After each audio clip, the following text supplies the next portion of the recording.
Podemos empezar pidiéndole algún comentario al doctor Campos y inmediatamente vamos a dar la palabra al auditorio para que formule los comentarios, las preguntas o las apreciaciones que quieran hacer. Bueno, primero felicitarlo porque fueron muy buenos todos. A Owen varias veces lo he visto y cada vez que lo veo realmente paso por periodo de emoción y periodo de alegría. Comentar de todos estos temas no es fácil, porque cada tema de estos que se hablaron hoy daría por un congreso. Yo voy a señalar las cosas que me parecieron más significativas. Primer tema importante con error médico es la taxonomía, cómo son los términos que usamos, términos que en el mundo hasta hoy se está discutiendo. Ayer justo estaba leyendo un artículo bastante reciente, del año 16, que decía lo mismo, qué es error médico, qué es mala praxis, qué es efecto adverso, etcétera, etcétera. A su vez, y interesante, cada sociedad debe usar los términos que utiliza en general su sociedad en la cual está inmersa. Fíjense en que los chilenos que tenemos una amistad de mucho tiempo atrás, usamos términos diferentes. ¿Cómo le llama la instrumentista? La arsenalera. Y en cada lugar se aconseja a utilizar los términos que en general esa sociedad acepta como tales. Yo siempre recomiendo, es vieja la revista, una clínica quirúrgica del 2006, que el editor Martin escribe dos artículos sobre lo que es el cómo nombrar las cosas, porque a veces discutimos de cosas diferentes que no se entiende porque las nombramos diferentes. Entonces yo creo que en cada lugar se tiene que nombrar las cosas como se usan. Por ejemplo, en nuestro país, si uno habla de complicaciones, ya la idea que queda que alguien metió la pata. En cambio, si uno habla de evolución una buena evolución o una evolución no adecuada, ya es diferente. Me acuerdo que antiguamente cuando a mí me preparaban para el internado era plan máximo y plan mínimo. Sin embargo, después, en una muy buena editorial de una revista del Colegio Americano de Cirugía, dice que el cirujano debe ser como el aviador, tener un plan A y un plan B, porque lo importante es llegar con el avión a su lugar. Así que entonces, el primer término que nosotros tenemos que discutir es cómo llamamos las cosas acá, cómo se llaman en otros lados, y ponernos de acuerdo en eso, porque si no nos ponemos de acuerdo en eso, es muy difícil comunicar a la sociedad en cómo hacemos. La extracción creo que es muy importante. El otro día tuvimos la oportunidad, nos visitó un cirujano vascular que se ha dedicado también mucho a esto, que está en Estados Unidos, y me decía que en el quirófano debe ser como en los aviones, ¿verdad? Los aviones, después que bajan los 10.000 pies, en general no se habla más nada, los aviadores, y se dedican solo a eso. Y hoy nosotros en sala de operaciones debemos también, que en ciertos momentos no podemos hablar nada, no se puede celular, etcétera, etcétera. Perdónenme que estoy haciendo abuelo de pájaro las cosas, porque tampoco ustedes me vinieron a escuchar a mí, sino que lo vinieron a escuchar a ellos. Con respecto al consentimiento informado, que hay varios autores que le dicen mejor decisión informada, creo que hay que tener, por lo menos nosotros pensamos dos cosas importantes. Una, que el consentimiento informado, que lo señalaste, en cuanto es algo ético, ¿verdad? El dar la información adecuada para que la persona utilice la autonomía. Todos estos cambios son a partir de los derechos humanos del 1948, no quiero entrar pero es decir que el consentimiento informado se debe realizar de forma paulatina y demostrar que uno lo dio. Si uno escribe en la historia, pues no es necesario que esté la firma, porque puede ser aceptado como tal. La otra cosa que con respecto al consentimiento informado, en el caso concreto de nosotros, me parece que tenemos que hacer, ya lo hemos planteado, esta sociedad tuvimos el 7 de abril del 16, a efecto de tener un consentimiento informado único para cada patología, único para cada, que sea igual. Hoy hay consentimientos de hernia diferentes en el Maciel, consentimiento informado diferente en el Clínica, en Salto, en Paysandú, en todos lados. Tengo reunión con el SAC, ¿verdad?, el día martes, a ver si podemos llegar. Ya hemos hablado con el ministro, porque cambiar la ley va a ser muy difícil, pero tener un consentimiento informado que sea oficial creo que es más fácil.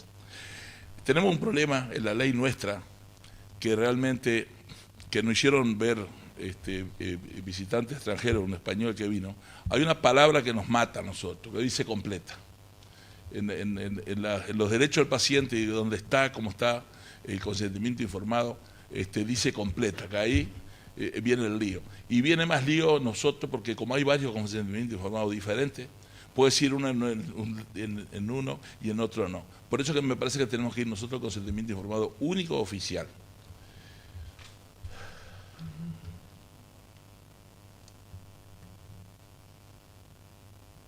La otra cosa importante que tú lo señalaste, quiero remarcarlo, el consentimiento informado no es una patente de corso, es decir que, como él dijo, yo dije que si se moría el problema de él, no es así. Lo interesante que si yo opero una colestectomía y no informo que puedo cortar el colédoco, ni me van a tener en cuenta para mi defensa de por qué tuve esa fatalidad de cortarlo, porque no figuraba en consentimiento. Yo después, que si eso figura, entonces ahí yo tengo que demostrar que lo corté porque fue en forma involuntaria, porque sea un pedículo difícil, etcétera, etcétera. Creo que eso es lo que hemos aprendido en este tiempo, lo que nos han enseñado con respecto a ese tema. El otro tema que tenemos nosotros en el país, no sé si usted creo que también que es el adolescente, ¿verdad? Los derechos progresivos del adolescente. No sé si en los países ustedes están así, pero nosotros acá tenemos a partir de los 12, 13 años el adolescente tiene derechos, y lo malo que está que el que le adjudica los derechos es el propio médico que da no hay que diga a los 12, a los 13, a los 14, sino que el médico mismo es el que puede determinar si esa persona que está viendo ese adolescente tiene suficiente capacidad y derecho. La otra cosa, creo que el médico puede persuadir, no coaccionar, ¿verdad? Eso sí, uno tiene que explicarle de por qué va a ser el procedimiento. Y hay elementos que uno tiene que detectar cómo está esa persona. Es decir, si una persona acepta sin más cosas de riesgo, uno le está hablando, o a su vez no acepta cosas que son evidentes, uno tiene que pensar que una de esas no está en sus cabales momentos. El otro tema importante, que también ya fue señalado, pero tenemos que tener en cuenta, no es lo mismo el consentimiento de la emergencia que el consentimiento en medicina intensiva, que el consentimiento cuando uno atiende a un enfermo en una policlínica y tiene cosas diferentes. Eran las cosas que quería señalar, muy buenas las conferencias, y realmente hay muchas cosas para hablar. Para información para ustedes, hace poquitos días tuvo un médico que es de origen hindú, que está en Estados Unidos, en Harvard, y estuvo hablando acá con respecto a los cambios que se están haciendo en el mundo. Los nórdicos están cambiando en el sentido que, ¿qué pasa? Cuando se produce una lesión, hoy, yo qué sé, yo opero una persona y la persona queda con un déficit, por ejemplo, queda rengo, queda con una secuela. ¿Qué hace hoy la persona esa? Va contra nosotros y contra la institución, porque hay que resarcirlo, y si no, ¿cómo se resarce? En otros lados del mundo ya empezaron los países nórdicos, en primero es ver, esta persona queda con una secuela, esta secuela vale tanto. A esa persona se lo va a resarcir. Después se va a ver qué fue, debido a qué fue eso. Y, por ejemplo, en Dinamarca, a los 6 meses ya están solucionados. Ojo, que si el médico tuvo la culpa, tuvo una mala praxis, que creo que dentro del error médico está muy metido todas las cosas, los ingleses lo separaron bien claro. Hablar de error médico no es lo mismo que mala praxis, para de alguna manera empezar a discernir las diferentes cosas que tenemos. Entonces me parece que son cosas buenas que podrían ir cambiando, porque esta problemática la tenemos, está en todo el mundo, ¿verdad? Y bueno, por ahora...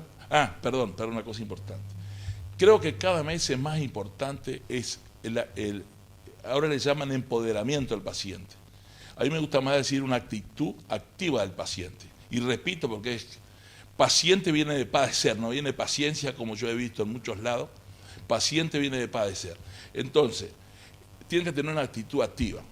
Estos sistemas como ERAS, creo que se llama, de mejoramiento, dice que una de las cosas importantes que tiene estos procedimientos es que el paciente tiene mucha compenetración con lo que está haciendo. Entonces, nosotros en mi ciudad que hemos trabajado en este tema, a los pacientes, sobre todo, que ya dijo la farmacia, que son un lugar de los errores, y la internación, le entregamos un boletincito chiquito para explicarle lo que era. Yo te lo copié, tengo una hija que vive en Estados Unidos y lo copié de un hospital ahí que cuando entran te explican. La primer frase la saqué porque me aconsejaron sacarla porque se iba a ver una piñata bárbara. La primera frase que hacía el hospital de la Universidad Baylor en Texas dice: controle si su médico y su enfermera se lavó las manos antes de atenderlo a usted. Eso desde luego lo sacamos porque todavía no estamos para eso. Pero la actitud activa del paciente es clave, es clave, es clave. Perdón que me extendí más de lo que... Muchas gracias, doctor Campos. Muy brevemente, quería enfatizar de la enorme cantidad de aspectos con que nos ilustraron el doctor Korn y el doctor Ferreres en la mañana de hoy, que hay tres, más allá de que haya cambios, como vos decías, hay dos o tres cosas que no parecen cambiar. En primer lugar, que la edificación de la cirugía, del proyecto quirúrgico, del posoperatorio, se construye sobre la confianza del paciente en el cirujano. Y esta es una habilidad no técnica, el desarrollo de confianza, como Alberto insistió. Y también que muchos de los errores que se cometen y que determinan los resultados sobre los que nos ilustraron más tempranamente, están dentro de las habilidades no técnicas. Segunda cosa, muchas veces, y yo como ustedes saben, insisto con esto con frecuencia, la morbilidad quirúrgica y las complicaciones, como la que Owen nos ilustró, pueden empezar en el momento no crucial de la cirugía, sino cuando pasó el momento crucial y el equipo quirúrgico en alguna medida se distiende, comienza la conversación de otros temas, y ahí yo insisto y enfatizo lo que tú decías, durante la cirugía y hasta el final de la cirugía, tenemos que estar concentrados en lo que estamos haciendo y no distendidos en otra cosa. Y la tercera, que la decía el doctor Korn, es cierto cuando uno llega a ver un paciente complicado en la noche que arranca desde un escenario familiar como fue ilustrado. Pero cuando llega y se cruza con don Samuel, y don Samuel le dice: hola doctor, también siente un sentimiento de pertenencia al centro hospitalario, al centro asistencial, y eso le devuelve el alma al cuerpo y la visión de importancia que tenemos para ese paciente al que vamos a asistir. Quería una vez más darle el agradecimiento al doctor Ferreres y al doctor Korn por sus brillantes y extensas conferencias, y quería también abrir la palabra, si estamos con tiempo, para las preguntas o comentarios que se quieran formular. Doctor Gervasoni.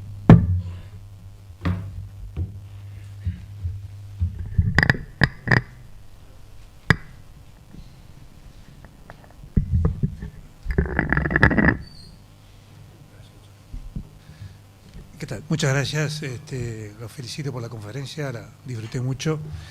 Quería agregar un par de cosas simples, pero que son importantes. Agregar al comentario que hizo Russo acerca de la carencia de ayudantes que tenemos, del problema de los ayudantes, el problema de las condiciones y el equipamiento, e incluso la planta física y todos los servicios de lo que dependemos.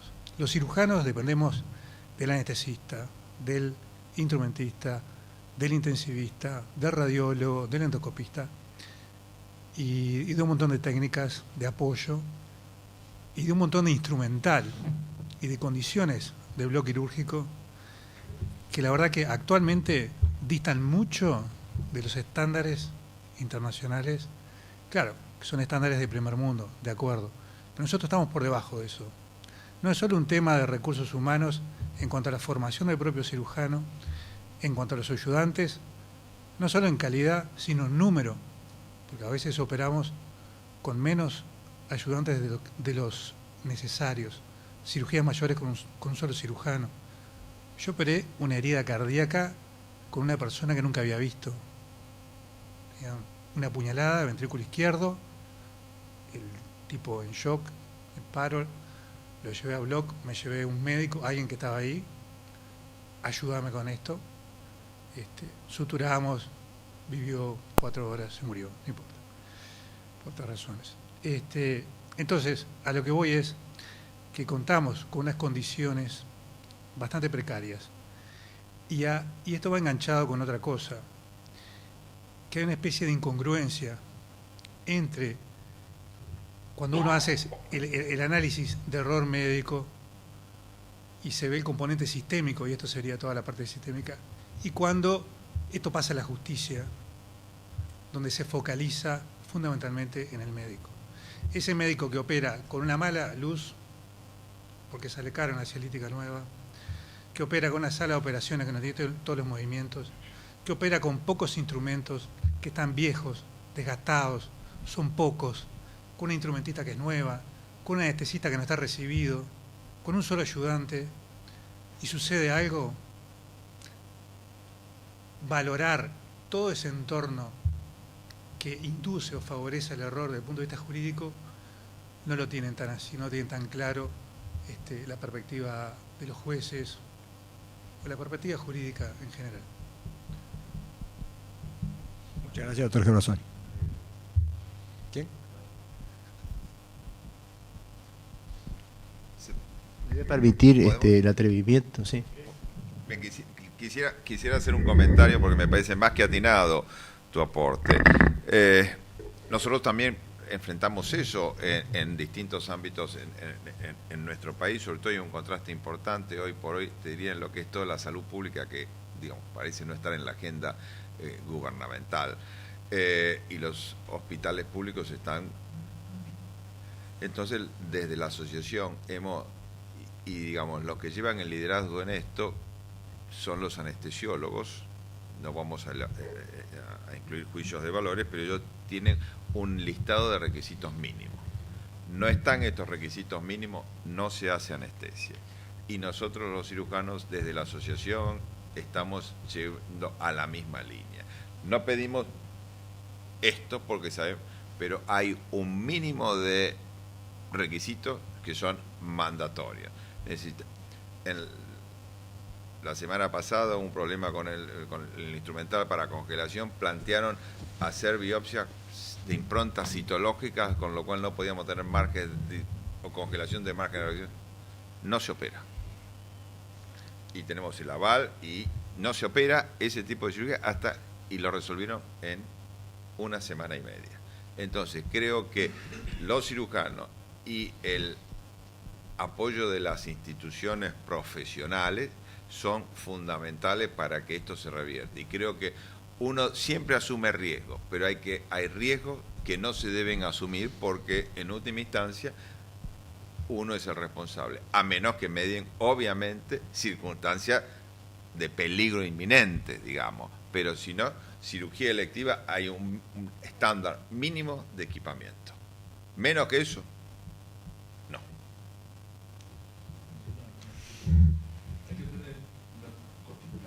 La buena praxis tiene 2 T, territorial y temporal. Depende de un T y en qué época. No es lo mismo hoy que hace 20 años atrás. Por eso hay que tener guardado aquí el museo que dijeron que en Uruguay hay una responsabilidad que tenemos 20 años. Hay que tener libros viejos guardados porque te van a jugar dentro de 20 años cosas que se hicieron hace 20 años atrás. Que hay que tener guardado. Eso, y lo territorial es clave. No es lo mismo si yo estoy en Salto, en Chapicuí, en Bella Unión, en Montevideo, etcétera, etcétera. Podría señalar eso. Una reflexión filosófica, más que técnica, pero atinente a alguna de las cosas que ustedes esbozaron y que ustedes desarrollaron. Estoy hablando desde el punto de vista de un cirujano docente prácticamente cerca del retiro. La medicina y la cirugía ha cambiado vertiginosamente, pero hace muchos años que viene cambiando, pero la aceleración del cambio de la técnica quirúrgica, eso se ha dado en los últimos años, ¿verdad? De la cirugía abierta, la cirugía laparoscópica, la cirugía robótica. Me preocupa la actitud que tenemos algunos de nosotros, en empeñarse en enseñarle a los cirujanos jóvenes cómo nos enseñaron a nosotros. Eso para mí es incorrecto. Es incorrecto. Estamos en una etapa de transición, ¿verdad? Entonces me acordé de la figura del doctor Kohn, la foto de el cirujano con la frazada en la puerta del quirófano, en la puerta del pabellón, por si habría que llamarlo cuando haya una conversión. Dentro de muy poco no va a haber más conversión. Tenemos que preparar a la gente, a los cirujanos jóvenes, para el futuro. Y a veces nos emperramos en enseñarles cómo nos enseñaron a nosotros. Yo aprendí, seguramente como ustedes, que en el bloque operatorio no, había que hacer silencio. El cirujano, yo tenía en abordaje de una colecistectomía convencional, como segundo ayudante no podía hablar ni una palabra. A través de una para mediana tenía la valva de Diver con una mano y la valva ginecológica. Cuando el primer ayudante ligaba el cístico, tenía las dos valvas. El cirujano me daba una orden, seguramente alguien se ría por acá porque conoce la anécdota, y yo tengo las dos manos ocupadas. La orden está dada, me decía el cirujano. Después risueñamente un ayudante, un colega nuestro decía, bueno, alcánceme un zapatón estéril para poder con el tercer miembro ayudar. Es decir, la reflexión es la siguiente: yo creo que tenemos que prepararlos para el futuro y no emperrarnos en enseñarles lo que nosotros aprendimos en otra época. Porque las cosas, si bien estamos en una etapa de transición, van a cambiar rápidamente y ya no va a ser preciso saber corregirlo en forma abierta. O no va a haber cirugía o va a haber un robot que lo solucione. Era esa pequeña solución, esa pequeña reflexión. A ver, Mario.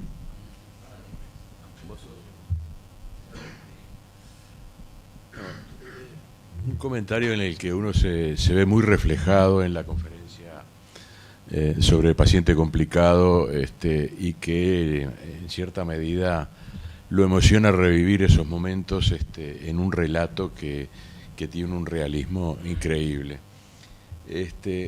Y sobre todo hacer un hincapié en una cosa: cuando el cirujano concurre a ver un enfermo complicado en las circunstancias que decía el disertante, evidentemente tiene cambio de ritmo en el caminar. Cuesta salir, sale rápido, va llegando cada vez más despacio, como decía el relator, y una vez que se prenden las luces, está vestido y tiene los instrumentos, se olvidó de todo. Y en general entra en un camino conocido, se siente seguro, comienza a actuar, acá hay que meter para adelante, acá no entran otros argumentos y las cosas se desarrollan o encuentra la paz en el paciente, en ese momento. Una vez que sale, por supuesto, todas las demás instancias. Pero yo quería insistir en que en el momento que uno está en el sitio indicado, se siente más seguro que mucho antes y mucho después. Muchas gracias.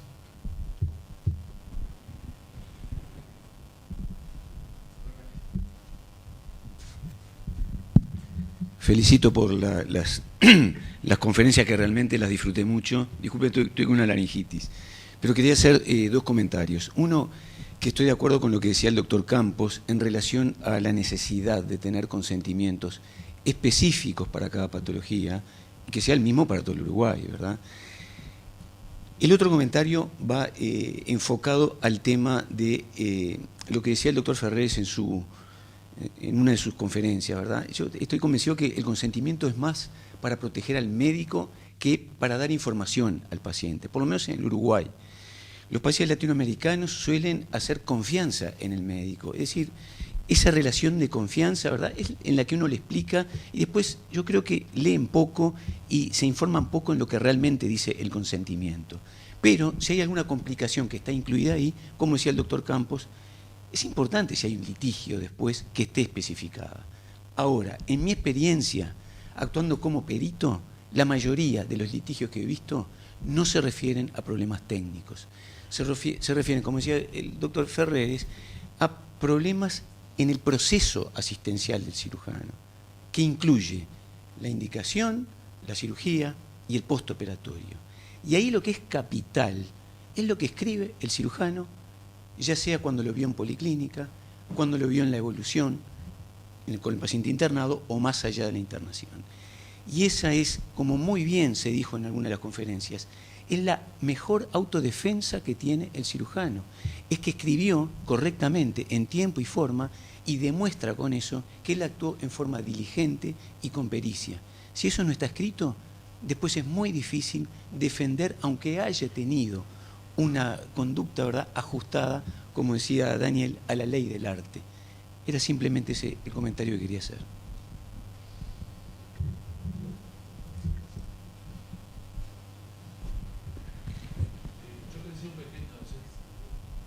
Quería hacer un pequeño comentario cortito. Ustedes vieron que nosotros tenemos que ver, cuando hacemos la indicación, de explicarle al paciente los problemas del examen que se va a hacer. Cada vez en lo que estaba leyendo, es decir, cuando uno indica una tomografía, tiene que indicar en forma el por qué la indicó y a su vez comentarle las complicaciones que puede dar la tomografía. Pasa lo mismo con endoscopía, etcétera. Si bien va a ser el procedimiento del otro, cuando el médico indica, tiene parte de responsabilidad en por qué tomó la resolución de hacer ese estudio. Y me llamó la atención una lectura de hace poquitos días, que en las próximas historias médicas va a ir en cada estudio, se va a ir sumando qué cantidad de radiaciones va recibiendo esa persona. Porque ustedes saben que los tomógrafos nuevos dan una irradiación muy importante y no es lo mismo que un niño empiece con tomografía a los 5 años, que me agarre bueno, yo tengo la ventaja que no entro en el tomógrafo, ¿verdad? Que me toque a mí hacer tomografía. Digo porque son cosas que van cambiando, o sea, van cambiando en forma rápida y nosotros tenemos que estar en ese movimiento de cambio. Quería señalar eso porque, es decir, que si hay una complicación en una endoscopía, si bien el endoscopista es responsable, si nosotros le indicamos incorrectamente, podemos tener responsabilidad. Es decir, digo porque ya lo he leído más de una vez y me parecía una cosa interesante para ir empezando a trabajar, sobre todo en la mentalidad de cuando uno está trabajando en la policlínica.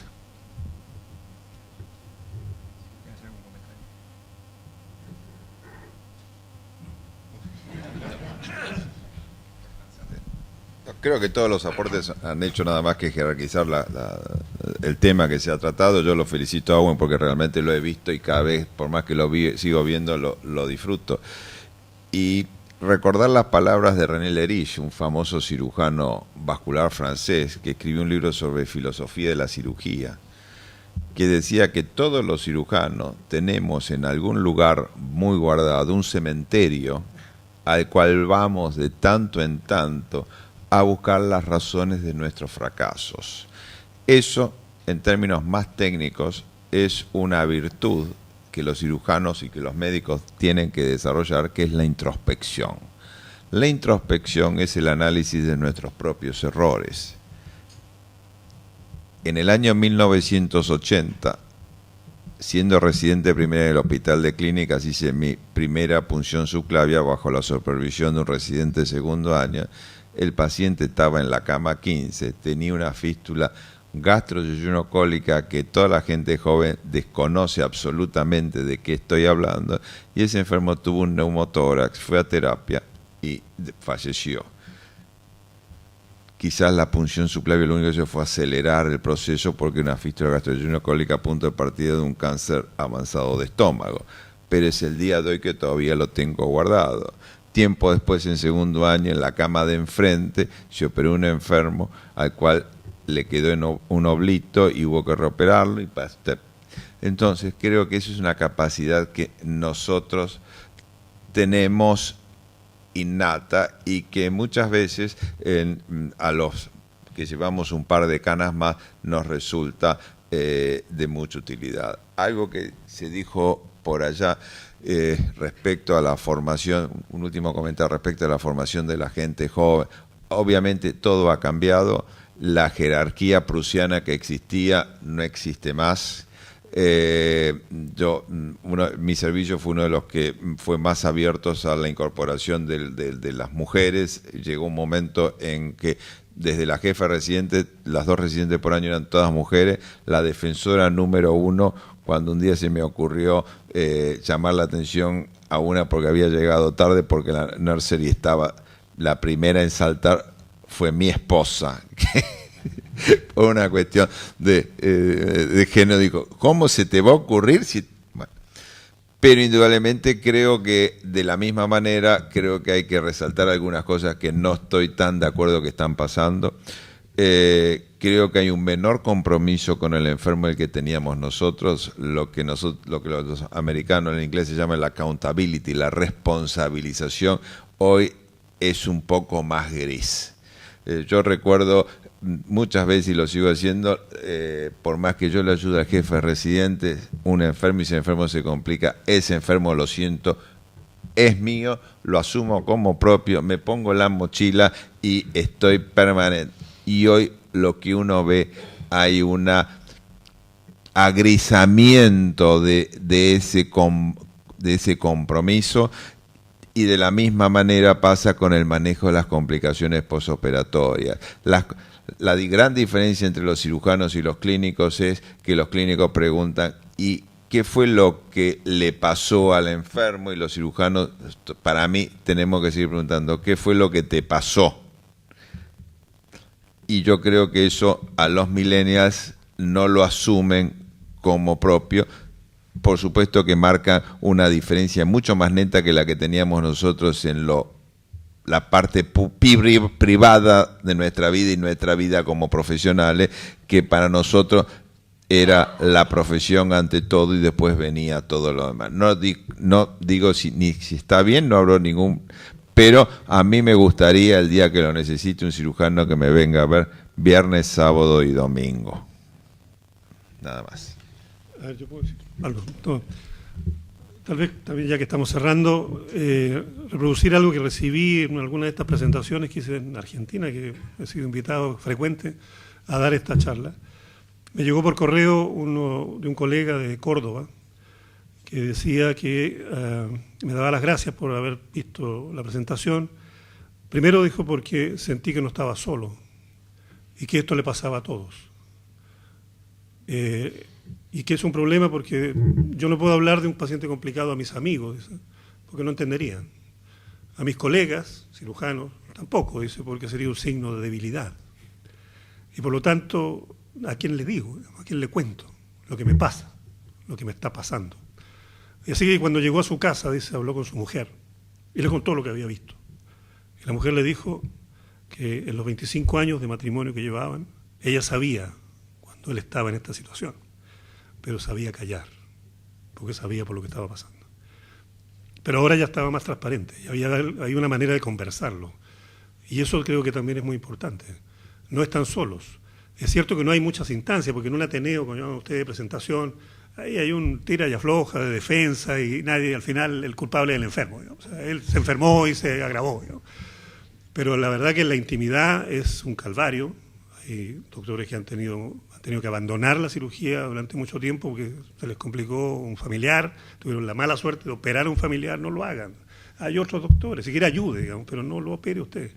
En fin, es un tema, y por eso que cuando yo presento esto produce emoción y produce risa, pero queda con una sensación de buen sabor, digamos, porque uno siente que esto que me pasa a mí le pasa a todos, y eso y creo que es importante que lo conversen y seamos capaces de conversarlo. No sé si los millennials lo van a hacer, digamos, pero en algún momento se les va a complicar a un enfermo y lo van a tener que hacer. Reafirmando lo que dijo Owen, reconocer una complicación intraoperatoria, por ejemplo, una lesión quirúrgica viable, es una circunstancia total y absolutamente devastadora. Y sobreponerse, realmente, no todo el mundo está en condiciones de reconocerla. Por eso, uno de los grandes motivos de la baja incidencia de reconocimiento intraoperatorio es la negación. Y en segundo lugar, si lo reconoce, asumirlo y estar preparado para poder solucionarlo y tomar las mejores decisiones que impone la circunstancia. Entonces, esas son las grandes tomas de decisiones de un cirujano frente al manejo de las complicaciones, que no todos están en condiciones de poder asumirla. Ahí. Bueno, en nombre de la Sociedad de Cirugía del Uruguay. Realmente agradezco que estén acá con nosotros, porque realmente hemos visto que la cirugía no es solo operar, hemos recordado que hay cosas muy importantes que también hacen y que además nos golpean más que de pronto saber hacer correctamente una técnica o no. Y quiero traer dos recuerdos que tengo de mi etapa de formación. Uno era del profesor Bonilla, que siempre decía: los pacientes se complican de cirugía. ¿Ah? Aquello de que los enfermos tienen tromboembolismo pulmonar, que tienen complicaciones médicas, nosotros tenemos que hacer el clic ese primero que nada de pensar que se complicó de lo que hicimos nosotros.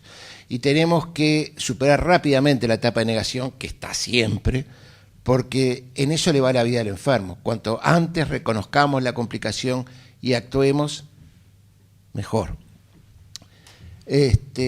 Y realmente eso nos lleva a un segundo recuerdo, que es de otro profesor, el profesor Raúl Praderi, que él siempre decía: los profesionales más celosos y envidiosos son los actores, y en segundo término los cirujanos.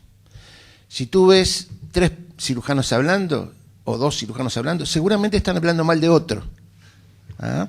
Y hasta regocijándose del fracaso que tuvo en determinadas circunstancias. Y entonces cuando Owen hoy decía de lo solo que estamos, y que no estamos tan solos porque tenemos un montón de gente que nos acompaña, también tenemos un montón de gente del otro lado, que es el cirujano que cuando a vos te falló una sutura digestiva y estás pasando por toda esa situación, el que hace tiroides se mofa y dice: le falló otro, mira vos. Y entonces todavía tenemos que sentirnos en la obligación de explicar que hay un porcentaje de falla de suturas que ocurre en todo el mundo, que va más allá de lo que nosotros hagamos, pero que claro, que los cirujanos que no operan o que no operan ese tipo de cosas, nunca les va a pasar. Y después todavía lo andan diciendo por todos lados: a fulano le fallan las suturas todos los días, y te falló una, te fallaron 2, pero también operaste muchos pacientes. ¿Por qué? Porque los cirujanos somos fundamentalmente envidiosos. ¿Ah? Envidiamos lo que hace otro, envidiamos cuando a otro le va bien, y eso nos hace que siempre atrás de una demanda hay alguien que fomentó esa demanda, alguien que fue y le habló: mirá que a vos te perjudicaron, tuviste una malpraxis. Y lo que dijo, bueno, cuando no tengo nada para decir, más vale callarse la boca, que uno es dueño de su silencio, esclavo de sus palabras. Así que nuevamente les agradezco en nombre de la Sociedad de Cirugía, porque realmente hoy ha estado un día espectacular.